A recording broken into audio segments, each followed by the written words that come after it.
Good evening, ladies and gentlemen, and welcome to another edition of the Bits and Pieces Cricket Podcast. With me, as always, is Mr. John Aaron, and we have two special guests with us, the great off spinner, Mr. Lance Gibbs, and a sports enthusiast, a mentor, a coach, Mr. Jatin Patel. We'll be back with you shortly. Please like, please share the broadcast, and we'll be back. Imagine being a part of a great adventure, one filled with sweet and glorious uncertainties. Imagine being a part of an adventure beloved by 2.5 billion people and counting. Imagine that you are there with the legends, with the local stars, with the ardent fans, with the historians, with the greats of tomorrow. Oh yes, you can become part of the great adventure by joining the Bits and Pieces Cricket Podcast. Here, we will examine and we will chat about the magnificent, albeit turbulent history of West Indies cricket. We will delve into the art of the game itself, the ways in which it was organized then and now, the politics, the economics, and Cricket West Indies' position as a unifying force for the English-speaking Caribbean. The Bits and Pieces Cricket Podcast, Thursday evenings at 7:30 Eastern Standard Time. Be there. Be a part of the adventure.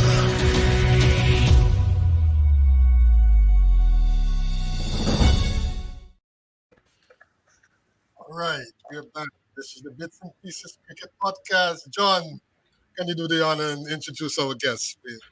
Well, both gentlemen certainly need no introduction, especially Mr. Lance Gibbs. I live for the day when I would finally say Sir Lancelot, because I think it's so appropriate. We always grew up hearing about Sir Lancelot, and you wouldn't have found a more finer sir than Sir Lancelot Gibbs. However, in due course, I'm sure I will have the pleasure of referring to him in such manner. Lance certainly needs no introduction. We know Lance as a world-class West Indies off-spinner who has done human service for the West Indies cricket over the years, and I'm sure we'll delve in a little bit into that further on in the program. But to cricket enthusiasts, Lance Gibbs is a household name. It's a legend. He's an icon. And that's as much as you probably need to know about the gentleman. But we'll try to find out a bit more about how he got involved in the sport, his favorite moments, that sort of thing. This is a totally unscripted show. So Lance may take us in a totally different direction, and that's fine. That's the prerogative of our guest. Our second guest on is Jatin Patel, who is no stranger to USA cricket at the moment. Jatin started out as a soccer coach. In fact, his daughter excelled at soccer, and he found a way to use the American way of teaching sports or coaching sports into cricket, to introduce cricket to a number of schools. And Jatin is credited with coaching more than, I think, 2,000 or close to 2,500 coaches in the United States, getting them to the level 1 certification and some to the level 2. I think almost 300 or more, but I'll let him talk a bit more about that in the program. So these two gentlemen bring a tremendous lot to cricket. One certainly as a legend and as a hero to many West Indians, and another one who is currently making his name, making an impact on USA cricket. But enough about me introducing these two gentlemen. We'll get to know a bit more about them as the evening progresses. Back to you, Nancy. Thank you so much for that, John. That was clear. That was nice. Lance, with your permission, we're going to take you back a little, right? I've read that you started out as a leg spinner. You're right. What was the reason for the transition to off spin? What happened? Well, I couldn't bowl the googly, which is a leg spinner's off break. I couldn't bowl the googly, and I decided that, my off spin was much better than the leg spin. At my first try match was against Robert Christiani and Ganesh Prasad. And I bowled 17 overs in the trial match for 68 runs. Arthur McIntyre from England, the wicketkeeper, from Surrey, he was the coach at the time. And he said that the off break, is quite good. My arm action was particularly high because Barclay Gaskin had told me as a youngster growing up that my arm must touch my ear. And therefore you would get bounce as much as a turn that you got. Okay. So I changed to off spin, and that was it. Wow, the rest is history. Very much 309 wickets later. Yeah, my first test match was against India in Barbados against no. My first test match was in Trinidad. Yep. Right. Against India. And Waqar Hassan was caught by Everton Weekes for a slip. And that was the beginning of the end. I didn't play in the first two games against India. Against Pakistan in Barbados. And I cried myself to sleep, I was that dedicated. Okay. Yep. Was that the series? No, it was much later. I think in 19s that you got 8 for 38, where you're pretty much cleaned up. No, that was later. That was not yet. Much later. That's wrong. Later. 70, 71, 72, right? Yeah, I had bowled about nearly 50 overs for little or nothing. And Everton, not Frank Worley, who was the captain, tossed the ball to me coming down the steps after lunch. And I bowled about 20 overs and I got 8 for 6. Wow. Umrigar and Mandraker were the batsmen, And this fella here looks a little bit like Mandraker. Who, Jatin? Yeah. Patel. He might be related to Mandraker. We don't know. We'll ask him. It's possible, right? He might be a descendant of. So that series, you bowled 8 for 6, or we would say 8 for spit. I got 8 for 6, yeah. Wow. In 20-something overs. And my partner at the other end was Joe Solomon. Mm-hmm. Who was bowling. But in those days, bowling, right? In those days, bowling 50 overs came like nothing to you, man. I mean, I've literally seen Lance Gibbs' fingers bleeding. I mean, literally bleeding. Yeah. Okay, and I'm not kidding you. Bowling. Yeah, from spinning that ball, raw flesh. Spinning the ball is a different thing, Yeah. There's some fellas that bowl off spin and bowl leg spin, and they don't really put anything into it. Mm-hmm. Okay. Right. But you put so much, you give blood, because I've seen your hands bleeding after bowling in a session. Yep. Let me pull in Jatin here. Lance just spoke about, the changeover from a leg spinner to off spin. He couldn't bowl the googly, right? Which is, that specialist ball. In your time coaching cricket in the US, have you found it difficult to explain, something like the googly to prospective players in the USA? Well, first of all, we have to keep the super simple. When somebody is learning, we don't need to explain or show them the all trade. Okay. The first thing comes in a coaching is let the player try. Let's check it out, what his ability, capability.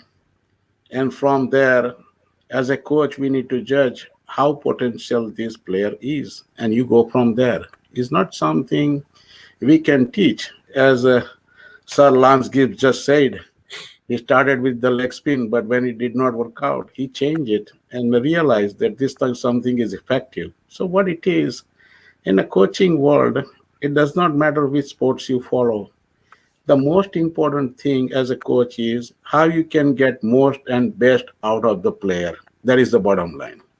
Right. We don't put our expectation or skills, expertise, and experience to make someone. Otherwise, every coach out there should have made Vivian Richards and Sachin Tendulkar by now. It is not something you can implement in a training. We have to live with it. Every player out there is born with the natural talent and some skill, and they have ability to perform, and we have to go with that trend. And that's the beauty about West Indies. If you look at until I will say 90s, I don't think these all legend ever had any particular coach who trained them year around. No, they learn on their own. It's all about dedication, Yeah. their inside interest to do something, and that is what they develop. And once they figure out thing is working, whether it's Lance Gibbs, whether you talk about Gary Sobers, I see plenty of legends. They stick with it, and they master the skills one they learn, and they practice those skills and put it in the game. And that is what's the beauty. I have seen Sir Lance Gibbs in Bombay. It was a very first game in Wankhede, 1974. The series was tied. West Indies won 2 tests, and then they got in spinner's track, Madras and Kolkata. So series was tied, and unfortunately, India decided to play the test at the Wankhede system. It was the first ever test match at new venue, and this boss made a day. Mention It that I was got a beautiful- 7. I Mention cannot that I forget. got 7.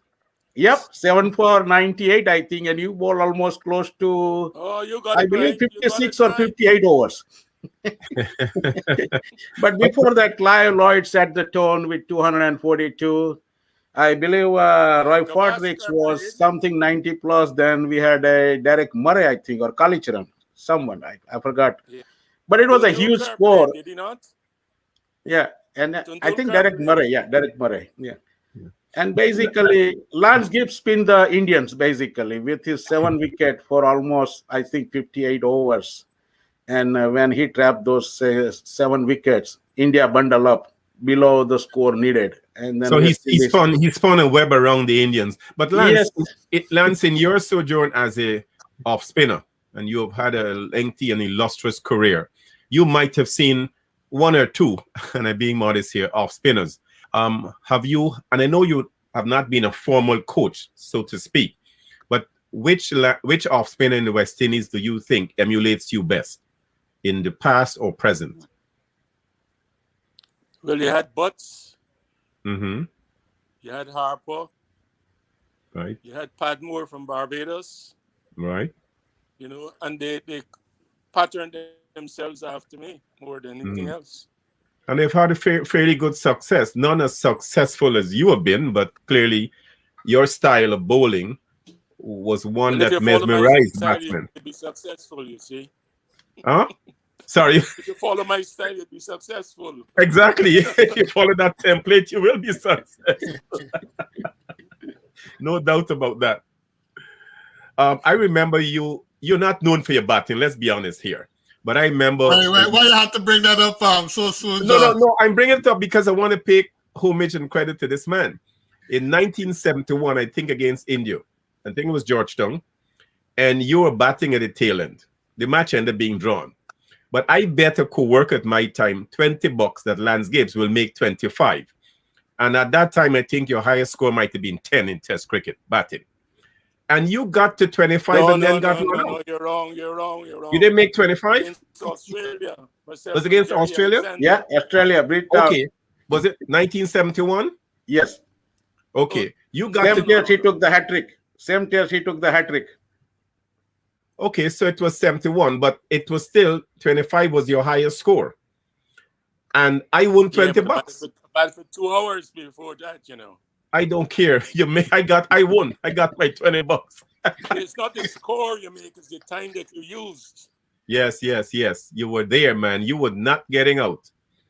And the West Indies, Exactly. even though the match was drawn, the West Indies needed you.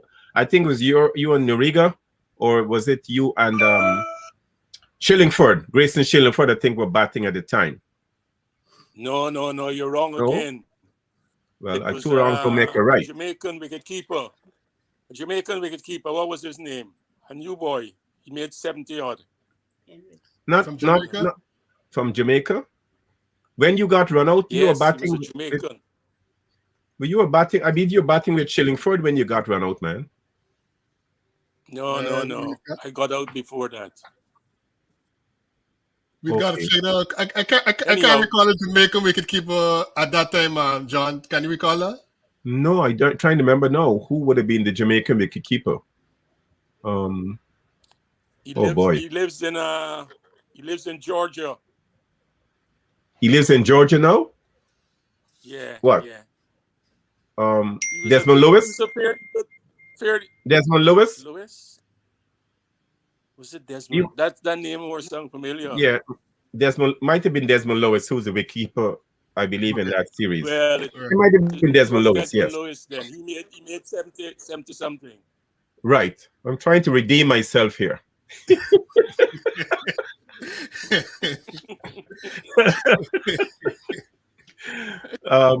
But Lance, how come we want to pivot to Jatin but coaching? But how come you never got into coaching, man? You'd have made a fantastic coach. You never. I left England. Hold Mhm. on a minute. I left England after being successful for Warwickshire. Right. And I went home and I coached for 5 years. No, okay, but I'm talking about coaching on the international scene as an international coach, given your reputation and the pedigree that you brought to the sport. You never had an inkling to want Well, to I be would an never see. international coach?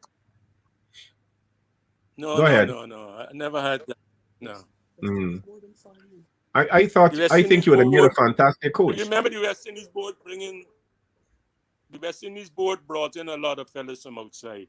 Yes, Even yes. even now, without most of our great players around, they're still using the English players Yeah. who play As second division as and things coaches. of that nature. Yes, coaches, yeah. Yeah. Yeah. But coaching has certainly changed. Before we pivot and then see to Jatin Patel, coaching has certainly changed. Coaching become very scientific now. So it's about communication, it's about understanding, it's about body dynamics.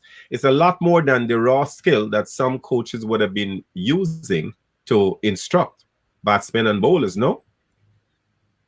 Jatin, has coaching That, become Yes, more of that a the is science world now? is debatable, you know. changing. Yeah, the Sorry, game, Lance, game. you're saying? Go ahead, Go ahead, Lance. sir. Go ahead, sir. No, I said that's Lance, debatable.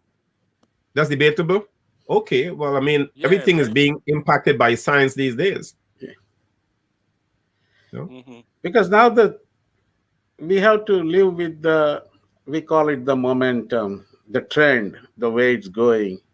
With this technology implementation, a lot of things being invented on technology side that includes helping coaches in terms of the analytics side, right? And because of that, there's a lot of things are changing in a world cricket.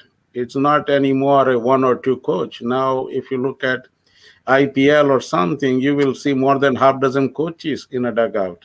So basically, this trend has changed, and now they have the specialist coaches, whether they have the batting coach, fielding coach, then you have this bowling coach, and sometimes there's a specialist coaches comes to mentoring and psychology part of the game. So it's now is not an old tradition anymore. It's a changing to give the more support to the players for the next generation. And because of that, I don't think there was any coaching education until late 90s, I would say. And after that, since this internet invented www and these all technologies coming out, it's growing now. People are bending more towards the getting the knowledge through the education or through the training rather than what our legends used to do. They used to spend more time on the field to learn the trade. Now it's a different way. These all kids nowadays willing to watch too much TV. They're trying to figure out so many things from the visualization. Yeah. One side is good, but the practically you have to perform on the field. And my opinion, I think Sir Legend also will agree. You got to be on the field. That's what the player belongs to, you know. But you know how this world is now. They look for the professional coaches who comes with the more knowledge bags in terms of the electronic gadgets, and the people feel like, oh, I got more things to learn here, you know. It's got a lot to do with the stance of a batsman. If I'm bowling at a batsman, for example, right? the fellow that is going to bat on leg stump or outside leg stump or bat on middle stump, I must know how to bowl to him. Right. So the bowler has got more of a chance to get a man out and study a batsman when he's batting. You know, I remember bowling to Viv Richards for the first time. I had just bowled down Finlay in a game in Antigua. Mm-hmm. And Richards came in and bat the bat. And this big roar, I said, who is this coming here? This is Viv Richards. He took guard outside the leg stump. Leg stump. Outside leg stump. Mm-hmm. Right. Wow. And the first ball I bowled to him, and it turned in, he hit me square for 4, and the crowd went crazy. So I said, somewhere along the line, I must be able to out this fellow. Mm-hmm. So I run up and bowl again, a straighty on-off stump. And he backed it. He was already in the back away position, trying to hit it square again, bowl down, because I took the spin out completely and bowled straight ball. Straight ball. Yeah, that's right. Bowl down. Wow. So he was playing for turn. His brother has never given me that. Yeah.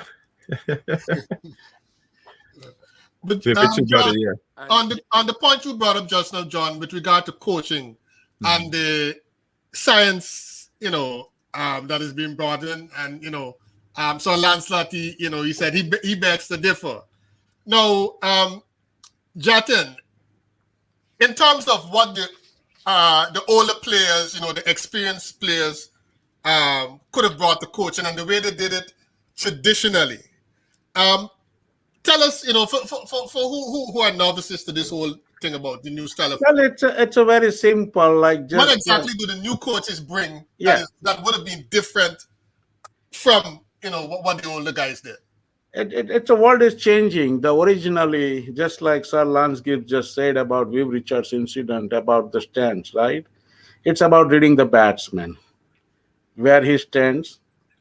There's a lot of other things out too. The trigger moment, which feet he is moving, so we can tell what shot he is expected to go. Based on the shoulders, how much open and how he's facing. You can judge the batsman until your delivery is tried. Just before the release, if you are looking the batsman fit, you can change the bowling. And that's what these all legends used to do that. Now it's going the other way. There was the days in 60s and 70s, the players used to observe how the batsman is playing. And even they see the new batsman, as soon as they get onto the pitch, even during the game, they easily analyze the batsman with his weakness and strength, and they usually go behind it, okay? And then we got some middle generation, they used to lock down this information with pen and paper, right? And now the world is changing with everyone has these cameras and entry, we call it iPods, phones, and all those. So now they enter the same information into the computers, right? So what it helps, the computer turns into the beauty. Even you don't know this batsman, even you don't have seen it. But if somebody has put this information, like what his favorite sorts are, what is his mastery at, how he is strong it in certain area or something, right? So if you can have those information before you got into the field, it doesn't give you the winning formula, but at least it will give you insight. What do you expect when these batsmen come to the crease? And same thing with the bowling. It can detect like how many stock bowlers is bowling, right? Yeah. So how frequently doing certain things. Go ahead, Jatin. Go ahead, Lance, go ahead. Yeah. So that's a difference between the old tradition way and a new way. It's still same. But now they are heavily relying on the data, the information, right? Traditionally, we don't. We just go out there, we face the challenge, and they have enough experts. Like if you know the West Indies, when we had a lot of speed stars, Andy Roberts, Holding, they used to work together. It's not possible every day all 4 will be good. There may be one good, but what the others do? If they feel I'm not good at this day, hey, I'm still not giving up. They're going to keep the pressure. Right. Jatin, And I think Lance wants to respond to that. Go ahead, Lance. Yeah. Lance, go ahead. It's 20 over games. Is it spoiling cricket the way that stroke play should be played? Yes. My answer would be yes. And Well, I can. a lot is done as far as 20 over cricket is concerned now. I mean, this is played all over the world. Yes. But it has changed the game that we have gotten accustomed to. It has changed the fundamentals of the game, because a batsman coming in there, he's got 180 deliveries if he bats out the entire inning, and he wants to make every ball count, as most batsmen do. But it's a different temperament, a different psychological approach. Stroke players disappeared. Exactly. Swashbuckling cricket. I mean, it's entertainment, Right. but it's not the classic form of the sport. Right. It's other way to say the quality cricket is dying, because if you look at T20, it's all about how many you score. It doesn't matter how you score. Where our tradition in test match was how you score. Exactly. Typically, batsman stays there for a long time. It wait for the particular delivery, and when his confidence used to hit. So, like for example, I grown up with watching Sunil Gavaskar all my life. We used to watch him for hour, 2 hours, 3 hours, and looking for that cover drive. And when he plays that one out of, let's say, 20 overs, it was a beauty to watch how he has played the stroke. Nowadays, they don't care. It's all about how they get those numbers, 4s and 6s, nothing else, But Jatin, the purists of the sport would agree with you there. But then if you look at T20 now, there are people who look at T20 and says, there's a different quality. You have to judge it on the quality of the T20. So to say that the T20 players are not quality players, you have to judge them within the pedigree, within the genre of the sport, which is T20, which is different from the classical form of the sport of test matches and so on. So they're two different levels. But what I think the point that Lance is making, and I agree with him, is that they've taken the art, as we have come to know it, out of cricket. But now they develop a whole new art. Look at the reverse sweep. That's a whole new art of batting. And that would fit well into the genre of the T20 sport, but not into test match. So they're two different things. But yes, the sport has changed, and T20 has impacted the classic form of the sport. So in other words, if you look at it, the T20 has a more challenges than the traditional cricket. Its intensity, aggressiveness, the skill sets need to be getting more higher. Like you just said, reverse sweep. You forgot switch hit. It takes a lot to play with the reverse hands, okay? And if you look at in that terms, this next generation is picking up that game demand, how to play those 360 shots. And that is the only thing they are going for it. Because if you can't see the ball, if you can't hit it, there is no way to score. And they are scoring, right? So it has its own beauty, but I can tell you that from the American standpoint, when I talk to a lot of teachers, we usually go there and tell them that cricket started in USA, and now they play the T20, which can be wrap up in like 3.5 hours. Then I get sometimes surprise answer, and you'll be shocked too.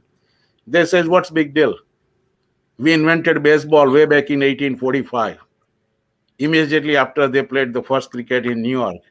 And it's a surprising when you say we have a shorter version of cricket. They are just shocked. And the other way, they are telling us that, like, you want to come to the USA and telling us we need to start playing cricket after we have success in baseball for so many years. And that's the truth. That's the truth. They pick up this baseball, right? 9 outs, long time ago, right? And they succeeded. And all of a sudden we telling, oh, we got something new. But the people are not giving the old statements, like it's a long game played by mostly 5 days colonial countries, right? Yeah. But Lance, if I may, now the T20 bowlers are bowling for dot balls. They're not bowling to get caught. Mostly they're bowling to dot balls, because every dot ball they bowl is a chance for their team to score. In playing test matches or even playing ODIs in your time, Was that a mindset to bowl for dot balls, to bowl maidens? Was that uppermost in your mind to bowl a maiden? Not particularly. I bowl to try and get a batsman out all the time. Exactly. Well, now the guys are bowling for maidens or bowling for dot balls. Every batsman has got strengths and got weaknesses. And you could tell from his approach to wicket where his strength lies and where his weakness lies. So you have to exploit those weaknesses. And I tried to exploit that. Absolutely. All right. The answer did not change. If you look at this, just a minute, Jatin. We're gonna take a short break, and we're gonna come back and hear more about Lance's exploits back in the day and some words of wisdom from Jatin on the coaching issue. We'll be back shortly. Every day is a win. You know I try to hold on to the way they say you move.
Gibbs was again among the wickets quite quickly. At 160 for 2, here's Kenny Barrington taking strike. Oh, look at that. Well, he saw it all. Clean bowled. Diddle by that, and Barrington is out, bowled by Gibbs for 8. And he's caught behind, he's gone. Top edge, caught by Murray. A very, very fine innings, Mickey Stewart. Oh, yes, he's out, he's caught. Caught by Hunt. Cadbury is out for 12.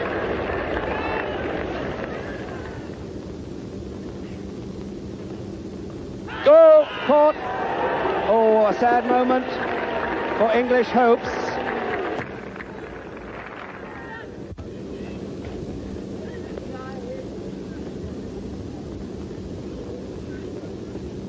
And closes out, beautifully caught by Sobers. Oh my goodness me. David Allen falling to Gibbs to give him that return of 6 for 98, 11 wickets in the match. Well, Lance was a great spin bowler. He followed Jim Laker onto the world stage, having made his debut at the Sydney Cricket Ground in 1961 in that tied Test series, and that was after it became clear to Frank Worrell that the Australians had worked out Sonny Ramadan. Took you down memory lane there, do you recall that series? Yeah. I could remember all the wickets I got. very much so. Took you down memory lane. Nancy and Jatin, I don't know if you guys know this. Nancy probably knows that Lance has a cousin who is a very famous cousin who also played Test cricket. Yeah, certainly. I don't know, Lance, growing up with that cousin, that particular cousin, you guys played what played in Queenstown, in part of Georgetown in Guyana. And at that time, did you and the DCC, to be correct. Well, these no, but you also played in the backyard in DCP, Queenstown. MRR Cricket Club. Yes, but you also played in the yards in Queenstown because I think both of you lived in Queenstown, Georgetown at the time. Right. Did you ever think that yourself and that cousin who is now Sir Clive Lloyd would have attained the heights you guys have attained? Was that ever in your mind? He was brought around on the right lines, you know. He's 10 years younger than I. You coach and guide him along the right lines, I imagine. John, That's right. John, I got to step out for just a minute, so I'm going to leave you. You could carry on the conversation. I'm Okay. just going to step out and come But and Jatin, you would have seen both Lance Gibbs and Clive Lloyd play cricket, both in India, and I'm sure you've traveled around the world and seen them play. Did you know that they were cousins? I know in 1975, through the one news report or something in India, and we were like puzzled. These two people doesn't looks like, you know, they have a different caliber. And but if you look at the interest, the story was already there. Like they were working together, playing together, and that's why they came a long way, you know. And when Clive Lloyd used to bat well against those spinners, it was a common sense, I would say, that he has a lot of practice against a good spinner. Otherwise, it's like during those times, if you look at it, especially against those Bedi, Chandrasekhar, Prasanna, and Venkatraghavan, most of the players has a very hard time to get adjusted. And when the track is turning, if they are getting the in-air movement and some spinning, I think it's very difficult for any batsman. Yeah. And if somebody is adjusting, means they have a lot of local practice behind it. For example, Rohan Kanhai, Kalicharan, these are all used to play very well, but we already figure out, like they are in Guyana, and they have a lot of community who has more spinners. And I still feel like the all good spinners you can find is in Trinidad and Guyana, actually, compared to any other region in there. Right. But speaking about spinners, Lance, you would have played for Warwickshire and also played, I think, in southern part of Australia and, of course, the West Indies. Which of those wickets or any particular wickets that you thought gave you got the most out of in terms of productivity? Was it the English wickets, the Australian wickets, the Indian wickets, or West Indies?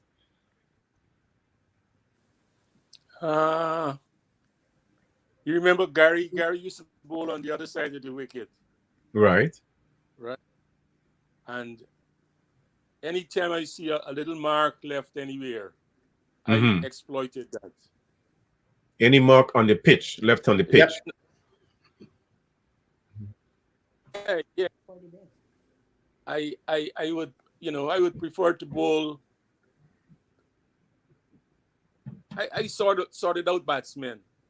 I knew from the time you took the stance, where your strength and your weaknesses lie. And I sort of worked on that. So it didn't matter to you what the track was like. You were going after the batsman. No, never did. No. Variation is the most important thing. Variation of bowling. Yeah. Right. And especially, you're bowling into a batsman that is a hitter of the ball. He must have a weakness somewhere along the line. And you sort of exploit that weakness. Right. But what role would the pitch have played in that exploitation? Would the pitch have been part of the picture?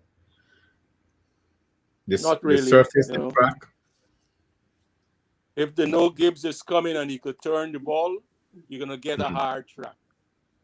You ain't get nothing that the ball is going to turn. Nothing that will help Gibbs. So I hear you. Yeah. So it depends on whatever wicket is prepared, you must be able to face it. Right. So you don't have a preference. English wickets, for example, right? Most of the grounds are very close to the sea. Right. Right? And fellas like John, what's his name? Shackleton, for example, He's never played a test match outside of England, you know. Really? I didn't know In that. England, but in England, he's a killer. He's a But killer. he uses the wind. The wind. Right. Oh, yeah. Some bowlers are extremely good with the wind. Mm-hmm. I don't know if you remember Ian Johnson bowling at Border. Can't recall that, but got 5 wickets bowling from the south stand end. so you bowling from the Atlantic Ocean end? No, bowling No? from the south stand end. So, the south stand, yeah, that would be the opposite Bowling direction. from the south stand. Right. But there was a breeze blowing across the ground that was able to help him to drift the ball out. And then when it hit the turf, it would turn back a bit. Wow. He got 5 wickets. Wow. That's really exploiting bowlers, the conditions available. Yep. Right. Their bowlers are when I'm going down the pavilion step, the first thing I do is to take my kerchief out to see if there's any wind blowing, especially when you're playing in England. Yes, I've seen you do that. Checking to see where the wind, you always wondered what he was doing, right, John? Huh? You always wondered what he was doing with that kerchief, right? I know he wasn't surrendering the white flag. I know he wasn't surrendering before the start of the match. He was checking the wind with velocity. Right. But Jatin, Jatin, how do you coach kids to play against spin bowling? Well, spin bowling is always tricky, right? The first thing first is, besides watching ball, try to get to the ball. Okay, that's a key part, and you have to be ready for the variation, because spinner is, you don't expect that all balls coming same way. So the strategy is supposed to be the very simple. Treat every ball different way.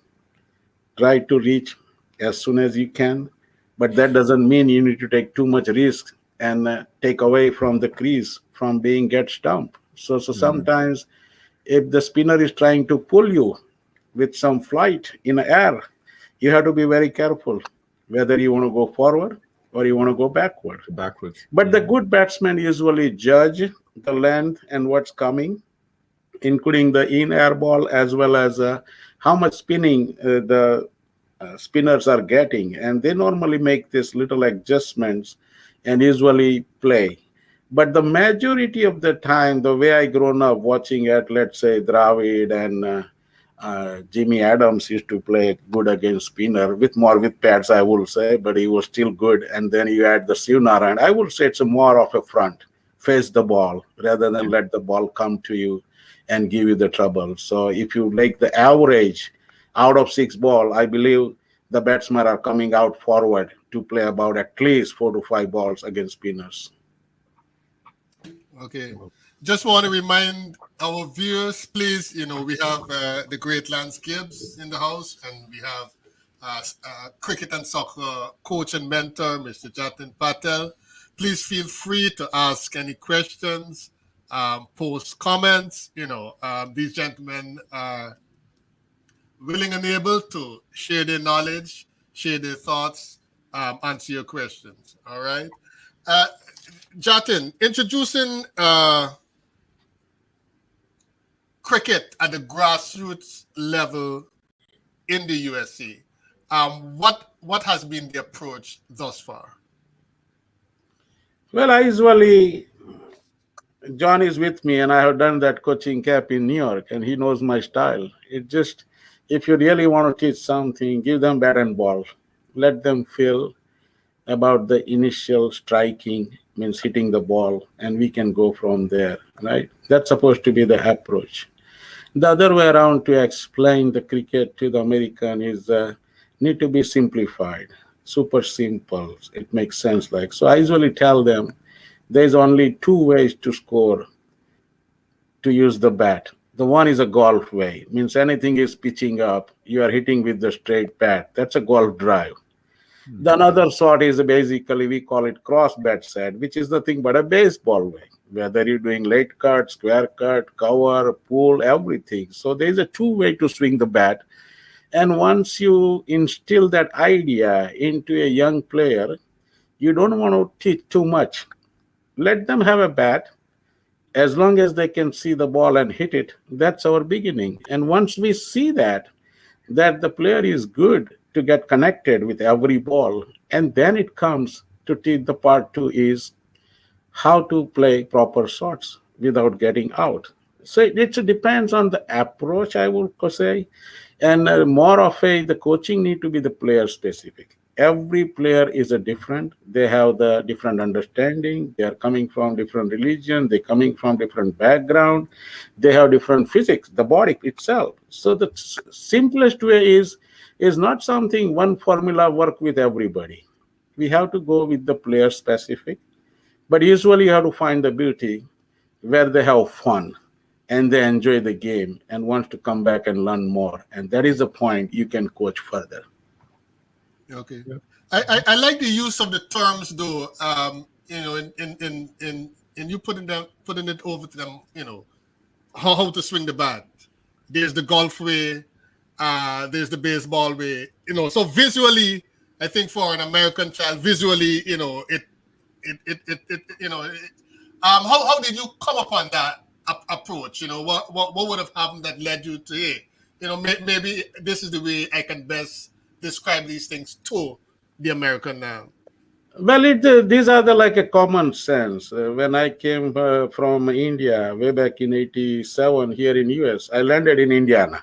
So you don't expect any cricket during those days. So I started following soccer, and then by the mid '90s, I started taking little bit interest in baseball because there's a lot of things we have to learn from the baseball. And eventually, I got the idea: if we have to simplify this game, we have to explain them in the language what they understand. It's not something what we know. It's all about how they want to understand our game. And that is what I find out a lot of things, how we can convince this guy. So visually, when I go to some intermediate coaching type kids who knows how to hold the bat and hit the ball, I will not give them too much instruction. I usually say, watch the ball and you smash it. I don't care whether you go golf way or baseball way. And then I don't even say like you need to play defense. No, defense is gone. Instead of I will say, hey, you hit it, but make sure you score run. And if you don't score run, don't get out. So as long as this player is stopping the ball, my defense part is solved. You know, it's not something how you play defense. As long as he stays at the wicket without getting out, and that's how the American way understands about this game. Interesting.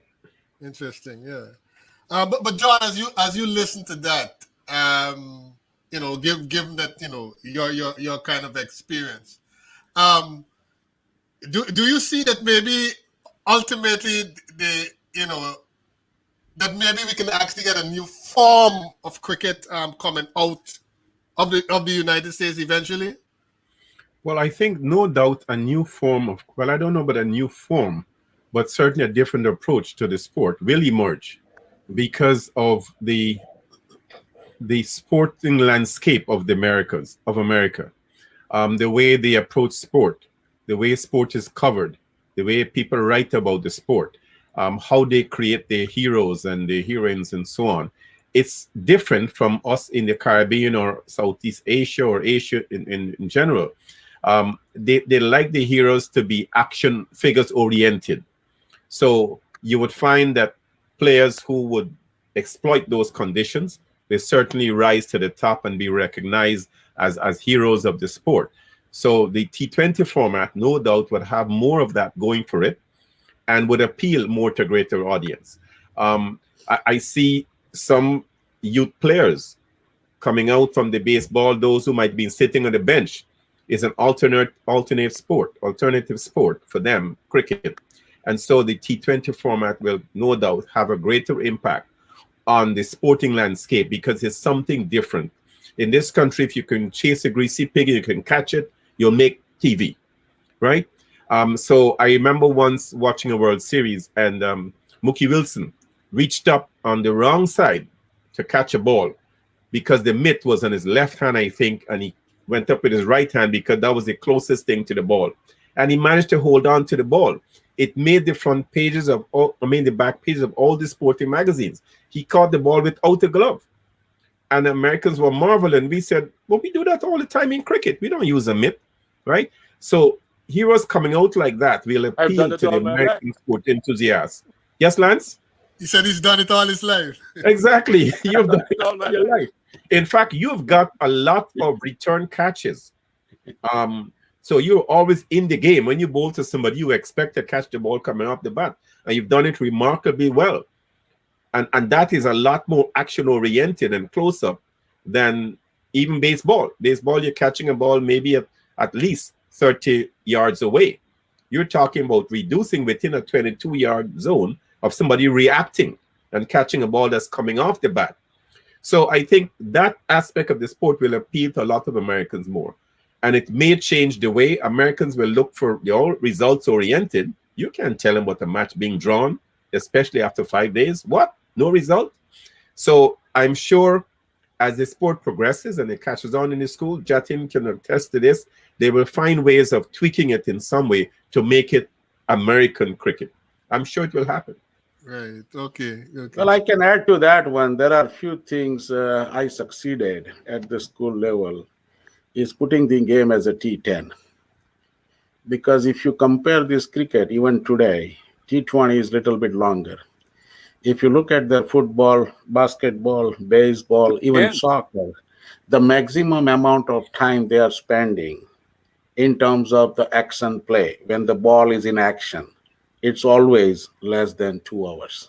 Yep. And that is what we have to compete. Number two, the cricket has two things are just crazy. A lot of people don't get it even today about this Duckworth-Lewis formula, right? That's one thing. And number two is LBW. So what I usually do at the school level when they're playing, I usually say, take out that LBW. If somebody is hitting his body, he only has 10 hours to play. How much runs he going to score? You are forcing to score the runs to decide the game.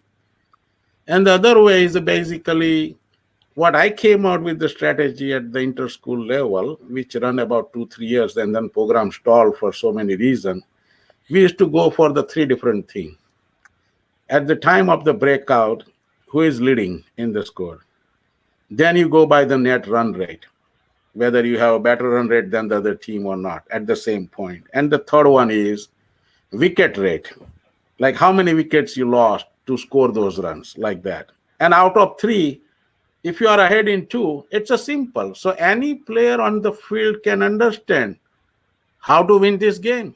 You don't need a math teacher with the laptop or gadget to figure out what is the Duckworth-Lewis and how much needed after every ball. And that is what the biggest problem is in America. These teachers don't understand. When you say game is sorted out because of the rain or interruption, then they are puzzled. It's very hard to teach. And if you look at the most of the American sports, the player knows on the field without outside help how to win this game. Like a soccer, it's a kick out. Football, we go overtime. Baseball, we go overtime. So if you look at the cricket need to be super simple. They need to make some changes, at least at the grassroots level, so the elementary and anyone under 12, 13 years of age, they can enjoy this game without too much headache with these rules. Okay, we'll be back with you shortly.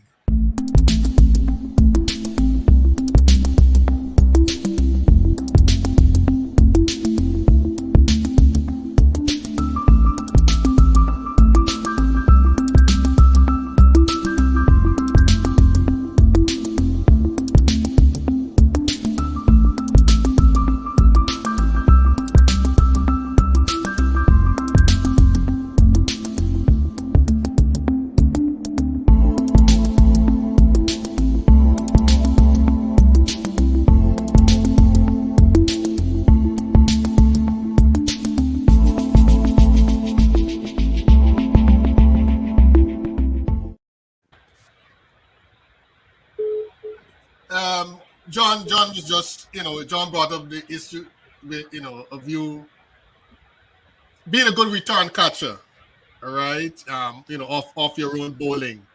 Now, in terms of the art of that, catching the return catch, did you keep your eyes on the ball? Did you keep your eyes on the batsman bat or his footwork? What made you good at doing what you did?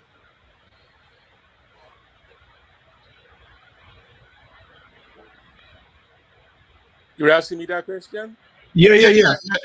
You learn. Is this the Your Lance? ability to react to return catches instinctively. I was talking about your ability to react to the ball. Did you keep your eyes on the ball, on the bat, or on the batsman's movement? I was particularly good in the areas that you just mentioned, like slip, gully, and return catches. I used to practice at the DCC in a cradle, a slip catching cradle. And you could throw the ball and it come at you at different angles. And, I worked on that quite a lot. And so And that would have played particularly good at it. Yeah. But instinctively, you would react to the batsman, the ball coming off the bat, or the body language of the batsman to know where to position yourself. If you're feeling a slip in England, for example, and Charlie Griffith is bowling and you got a batsman there slashing at it, when that ball comes to you, it's coming like with the force of a bullet. Exactly. And you've got to be able to protect yourself. Now, I see batsmen have helmets. In the olden days, they had that. There was no helmets, Yep. You had to come out there and bat. If you get hit in your head, you're gone. Mm-hmm. Yep. So things have changed as far as the game is concerned. And, fellas got to sharpen themselves up. Whether you're in the slip, whether you're in gully, whether you're bowling for a return catch, you got to be expecting this at all times. It's part and parcel of the game that would happen at any time. Batsman would hit the ball back at you so to hurt you, break your fingers. So you've got to be looking for these things. Instinctively, yeah. Okay. That's right. Yeah. Okay.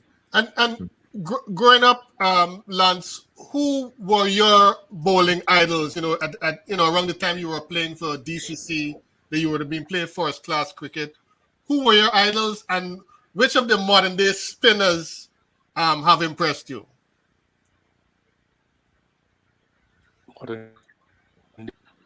Does you got to hear them?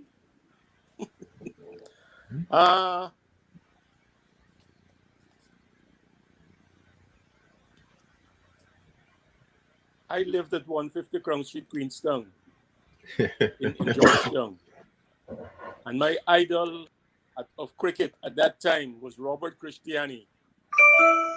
Robert Christiani lived at New Garden and Ornock Street. And I patterned myself off him. I used to go to see Robert Christiani walk in his house. I would go and sit down on the fence by the DCC just to see him move around. I wanted to become a West Indian Test cricketer. And my mind was made up from a boy growing up. I used to run 7 miles every morning to keep fit. Wow. I see you got cricketers now, like, look at Cornwall size. Look at how big that man is, and he's now a West Indian cricketer. We've got to look after ourselves and knowledge ourselves in a way that you're particularly fit to play the game. That is so true. Something that resonates with me, Lance, is something you said to a young Alvin Calitran when he made his first 100. Do you recall what you said, what bit of advice you've given to him when he made his first 100 and he was puffing up his chest. He was feeling on top of the world. By I don't his own remember it, but by his own recollection, he said that you said to him, "Come here, boy," and in a very colloquial way, you called him and you said, "You made 100. That don't mean anything. Is when you start making big hundreds." And to quote him exactly, he said that with him throughout life, not only on the cricket field but off the field as well. In that whatever you accomplish there, you should always strive to accomplish more. Don't let that be a plateau. And he credits you with telling him that, and that resonating with him throughout his entire life, which I thought is an excellent piece of advice. Never settle for what your best.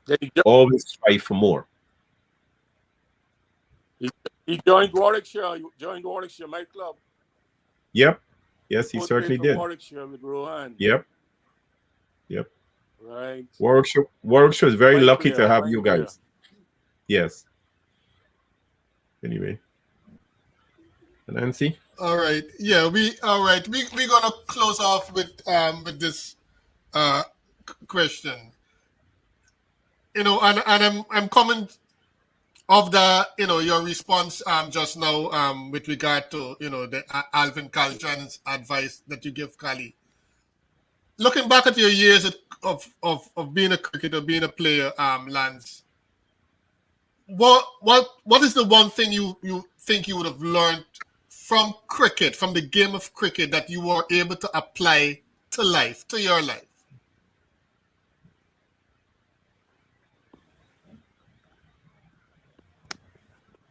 Work, train. You got to be fit to play the game. And in anything you're doing, you must be fit enough to do it and do it to the best of your ability. And that is advice I would give to anybody. You train.